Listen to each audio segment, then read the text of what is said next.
All right, so on to number 4. So I have this Toro, but the deck is really bad.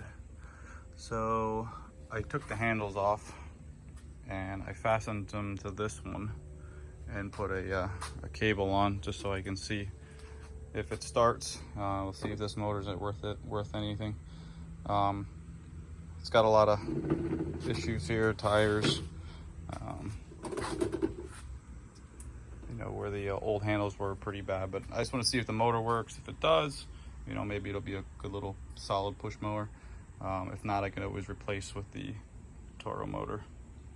But the self-propel is gone on this one. We'll see if I can get this one running. If I can, I'll see if I have any wheels laying around, sharpen a blade, change the oil. But if it doesn't run, maybe I'll put the Toro tecumseh on here.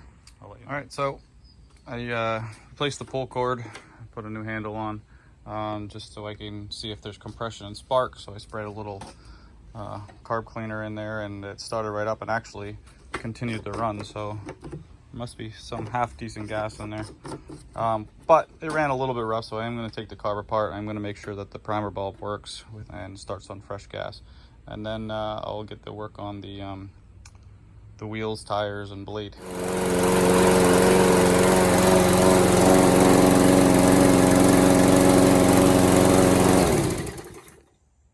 So I pulled the top out of the scraps that I bolted that on, and cleaned the carb, adjusted the throttle here a little bit. The spring a little weak there, but all right. So I fashioned some old wheels I had laying around on here because I had 2 different kinds and they were wobbly and didn't fit right.